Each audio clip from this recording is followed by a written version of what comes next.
Hello बच्चों, कैसे हैं? उम्मीद करते हैं कि अच्छे हैं, अच्छी तरह से पढ़ाई कर रहे होंगे। मैं आप लोगों के लिए वेरी इंपॉर्टेंट ऑब्जेक्टिव ग्रामर लेके आया हूं, जो आपको बिहार बोर्ड में काम देगा। एग्जाम होने वाला है, 17 फरवरी से एग्जाम शुरू है। वेरी इंपॉर्टेंट ऑब्जेक्टिव लेके आए हैं, देख सकते हैं। इससे पहले मैं पहला वीडियो बना चुका हूँ ग्रामर का, और ये दूसरा वीडियो है। देख सकते हैं कारक के बारे में मैं पढ़ाने वाला हूँ आपको। वेरी इंपॉर्टेंट पार्ट है ये। कारक कारक क्या होता है, देख सकते हैं। कारक क्या है? वो शब्द जिनका क्रिया के साथ प्रत्यक्ष या अप्रत्यक्ष संबंध रहता है, उसे कारक कहा जाता है। जैसे राम ने रावण को मारा, ने और को, ये हो गया कारक। मैंने रोहन को पुस्तक दिया था।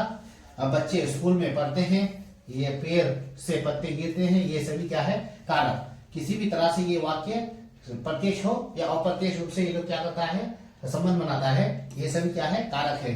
तो कारक के मुख्य कितने भेद होते हैं? कारक के मुख्य 8 भेद होते हैं, देख सकते हैं। 8 भेद होते हैं। 8 भेदों का नाम यहाँ दिया हुआ है। इसको याद करने का तरीका है, कर्ता ने कर्म को कर्म से संप्रदान के लिए अपादान से, देखिए से यहाँ एक बार कर्म में भी से है, अपादान में भी से है। तो संबंध अगर बना रहा है तो कर्म कारक होगा, और अलग अलग हो रहा है या अलग हो रहा है तो अलग होने के लिए ये अपादान कारक हो जाएगा। जैसे पेड़ से पत्ते गिरते हैं, अलग हो रहा है तो अपादान कारक होगा, और मैं कलम से लिख रहा हूं तो कर्म कारक हो जाएगा। संबंध का के की होगा। अधिकरण का पहचान है में या पर। उसके बाद संबोधन का मतलब है या अरे, ये इसका मुख्य पहचान है। अब हम लोग देखेंगे ऑब्जेक्टिव की ओर। ऑब्जेक्टिव कैसा लिखा हुआ है, देख सकते हैं। वेरी इंपॉर्टेंट ऑब्जेक्टिव लिखा हुआ है। कारक के कितने भेद होते हैं? तो कारक के कितने भेद होते हैं अभी पढ़े हम लोग? 8 भेद होते हैं। नेक्स्ट क्वेश्चन लिखा हुआ है, कर्म कारक के चिन्ह क्या है? कर्म कारक का चिन्ह है हम लोग का को। कर्म का चिन्ह है को। नेक्स्ट क्वेश्चन है, क्वेश्चन नंबर 3 में लिखा हुआ है, कर्ता कारक के चिन्ह क्या है? तो कर्ता कारक का चिन्ह क्या हो जाएगा? ने। कर्ता ने। नेक्स्ट क्वेश्चन पढ़ेंगे फिर। क्वेश्चन नंबर देख सकते हैं, क्वेश्चन नंबर 4 में लिखा हुआ है, जो क्रिया की उत्पत्ति में सहायक हो उसे क्या कहा जाता है? तो क्रिया की उत्पत्ति में सहायक कौन करता है? कारक करता है। नेक्स्ट क्वेश्चन है, क्रिया करने वाले को क्या कहते हैं? तो क्रिया करने वाले को क्या कहा जाता है? कर्ता कारक कहा जाता है। नेक्स्ट क्वेश्चन फिर पढ़ेंगे। क्वेश्चन नंबर लिखा हुआ है 6 में, जिस पदार्थ पर कर्ता की क्रिया का फल पड़े उसे क्या कहा जाता है? तो उसे कर्म कारक कहा जाता है। नेक्स्ट क्वेश्चन फिर पढ़ेंगे। क्वेश्चन नंबर 7 में लिखा हुआ है, अमृता कलम से लिखती है। इस वाक्य में कलम से जो है कौन सी कारक बनाती है? कौन सी कारक? तो कर्म कारक। अभी बताएं, कर्म कारक संबंध बताता है, कर्म कारक होगा। नेक्स्ट क्वेश्चन है, क्वेश्चन नंबर 8 में लिखा हुआ फिर, वह छत से गिर पड़ा, यानी अलग हो रहा है। इस वाक्य में से कौन सा कारक का विभक्ति है? तो डी हो जाएगा अपादान। अलग होगा तो अपादान। नेक्स्ट क्वेश्चन पढ़ेंगे फिर। क्वेश्चन नंबर 9 में लिखा हुआ है, रवि ने रोहित को पीटा। इस वाक्य में को जो है किस कारक की विभक्ति है? तो को है कर्म कारक की विभक्ति, कर्म कारक हो जाएगा। नेक्स्ट क्वेश्चन है, क्वेश्चन नंबर 10 में लिखा हुआ है, नानी ने कहानी सुनाई। इस वाक्य में ने किस कारक की विभक्ति है? तो ने इस कारक किस क्या हो जाएगा? कर्ता कारक की विभक्ति है, कर्ता ने। नेक्स्ट क्वेश्चन फिर पढ़ेंगे। क्वेश्चन नंबर 10 में लिखा हुआ है, मित्र मुझे माफ करो। इस वाक्य में मित्र ने में कौन सा कारक है? मित्र में कौन सा कारक छुपा हुआ है? तो देख सकते हैं संबोधन कारक, संबंध करा रहा है। नेक्स्ट क्वेश्चन है, आलोक स्टेशन से आ रहा है। इस वाक्य में स्टेशन से में कौन सा कारक हो जाएगा? तो अपादान, क्योंकि स्टेशन से वो क्या हो रहा है? जुदा हो रहा है, अलग हो रहा है। नेक्स्ट क्वेश्चन फिर पढ़ेंगे। क्वेश्चन नंबर 13 में लिखा हुआ है, क्वेश्चन नंबर 13 में लिखा हुआ है, बंदर पेड़ पर बैठा है। पेड़ पर बैठा है, इस वाक्य में पेड़ पर किस कारक का प्रयोग हुआ है? तो अधिकरण में और हमेशा पर आता है। ये दोनों में और पर आता है। नेक्स्ट क्वेश्चन पढ़ेंगे। क्वेश्चन नंबर 14 में लिखा हुआ है, राकेश का भाई चला गया है। इस वाक्य में का किस कारक की विभक्ति बता रही है? तो संबंध में का के की आता है। नेक्स्ट क्वेश्चन फिर पढ़ेंगे। क्वेश्चन नंबर 15 में लिखा हुआ है, दयानंद की बहन पढ़ने में बहुत तेज है। इस वाक्य में की किस कारक की विभक्ति है? तो की को का के की आ जाए तो संबंध कारक की विभक्ति होता है। नेक्स्ट क्वेश्चन फिर पढ़ेंगे।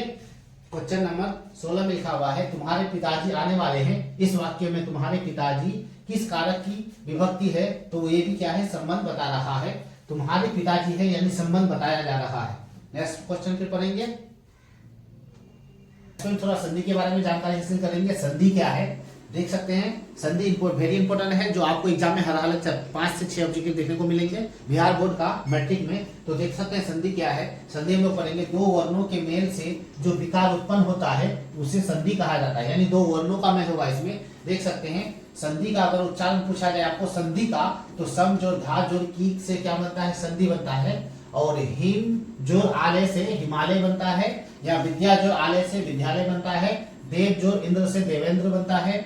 संधि विच्छेद का एग्जाम्पल है, इसको अच्छी तरह से नोट कर लीजिए। नेक्स्ट पॉइंट हम लोग देखेंगे संधि के कितने भेद होते हैं।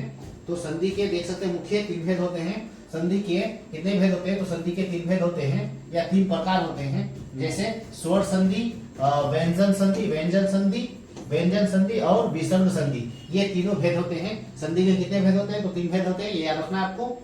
नेक्स्ट पॉइंट लिखा हुआ है स्वर संधि क्या है। तो स्वर संधि के अंतर्गत दो वर्णों के मेल से विकार उत्पन्न होता है। स्वर संधि का ज्ञाना जोड़ अभाव, विद्या जोड़ अर्थी विद्यार्थी। उसी तरह स्वर संधि के भी 5 भेद होते हैं। आपको हर हालत में भेद सब याद रखना है, क्योंकि भेद ही एग्जाम में ज्यादातर पूछा करते हैं। तो स्वर संधि के कितने भेद होते हैं, तो 5 भेद याद रखना है आपको। 5 भेद होते हैं। देख सकते हैं पहला भेद पाठ है ये भी। स्वर संधि के कितने भेद होते हैं, तो स्वर संधि के 5 भेद होते हैं। और संधि के भी कितने भेद होते हैं, तो 3 भेद होते हैं। तो स्वर संधि के देख सकते हैं दीर्घ संधि, गुण संधि, विधि संधि, यन संधि, आयादी संधि, ये 5 उसका भेद होते हैं। हम लोग अब नेक्स्ट पॉइंट देखेंगे। तो दीर्घ संधि में हमेशा देख सकते हैं बड़ी की मात्रा आएगा, ये बड़ी मात्रा रहेगा हमेशा। और नोट में है और जो आ बनता है, हर्षय जो ई हर्षय बनता है, दुर्गे बनता है, हर्षो जो दुर्गो बनता है। तो इसका एग्जाम्पल दिया हुआ है, विद्या जोड़ अर्थी विद्यार्थी, अनंत जोड़ अभाव अनंत भाव। तो ये बड़ी की मात्रा रहेगा दीर्घ संधि के अंतर्गत। दिया हुआ है संधि से, इससे कुछ ऑब्जेक्टिव पढ़ना है हम लोग को, वेरी इंपॉर्टेंट ऑब्जेक्टिव है। तो अब हम लोग संधि विच्छेद में आ गए। संधि विच्छेद का ऑब्जेक्टिव पढ़ेंगे। तो सबसे पहले समझते हैं संधि विच्छेद क्या है। संधि जो बनता था, संधि को अलग करने की प्रक्रिया संधि विच्छेद कहा जाता है। तो पहला क्वेश्चन ऑब्जेक्ट में पूछा है आपको, धावक का संधि विच्छेद क्या होगा। तो धावक का संधि विच्छेद होता है धव जोड़ अक धावक होता है, धव जोड़ अक धावक हो जाता है।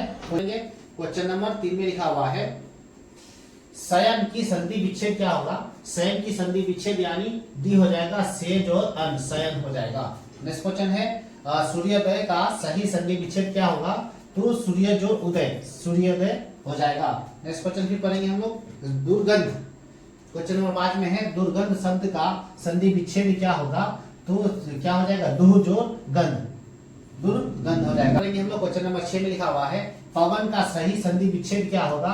पवन का सही संधि विच्छेद हो जाएगा, हम लोग के पास देख सकते हैं क्या हो जाएगा, पौज और अन, पवन हो जाएगा। नेक्स्ट क्वेश्चन हम लोग पढ़ेंगे क्वेश्चन नंबर 7 में लिखा हुआ है परमात्मा का सही संधि विच्छेद क्या होगा। तो परमात्मा का सही संधि विच्छेद परम जोड़ आत्मा, परमात्मा हो जाएगा। नेक्स्ट क्वेश्चन फिर पढ़ेंगे क्वेश्चन नंबर 8 में लिखा हुआ है संगम शब्द का संधि विच्छेद क्या होगा। तो संगम शब्द का संधि विच्छेद क्या हो जाएगा, सम जोड़ गम, सम गम हो जाएगा। नेक्स्ट क्वेश्चन पढ़ेंगे क्वेश्चन नंबर 9 में लिखा हुआ है परीक्षा का सही संधि विच्छेद क्या होगा। तो देख सकते हैं परि जोड़ इच्छा, परीक्षा हो जाएगा। नेक्स्ट क्वेश्चन है क्वेश्चन नंबर 10 में है नमस्कार का सही संधि विच्छेद क्या होगा। तो देख सकते हैं नमा जोड़ कार, नमस्कार हो जाएगा। नेक्स्ट क्वेश्चन फिर पढ़ेंगे हम लोग क्वेश्चन नंबर 11 में लिखा हुआ है अनंत का सही संधि विच्छेद क्या होगा। तो देख सकते हैं अनंत जोड़ अंत, अनंत हो जाएगा। गजेंद्र का सही संधि विच्छेद क्या होगा। तो गजेंद्र गज जोड़ इंद्र, गजेंद्र हो जाएगा। नेक्स्ट क्वेश्चन फिर पढ़ेंगे क्वेश्चन नंबर 13 में है गणेश का सही संधि विच्छेद क्या होगा। तो गण जोड़ इस, गणेश हो जाएगा। नेक्स्ट क्वेश्चन है व्यायाम का सही संधि विच्छेद क्या होगा। तो सी हो जाएगा, वी जोड़ आयाम, व्यायाम हो जाएगा। नेक्स्ट क्वेश्चन फिर है क्वेश्चन नंबर 15 में देख सकते हैं षट्कांक का सही संधि विच्छेद क्या होगा। तो स जोड़ अष्ट जोड़ अंग, षष्टांक का संधि विच्छेद होगा। क्वेश्चन नंबर 16 में लिखा हुआ है नायक में किन वर्णों की संधि होती है। तो नायक में ने जोड़ अप, ने जोड़ अप, नायक की संधि होती है।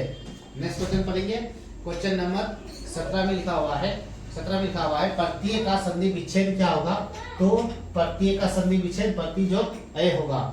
नेक्स्ट क्वेश्चन है और लास्ट क्वेश्चन है प्रत्येक का सही संधि विच्छेद क्या होगा। तो प्रति जोड़ एक होगा।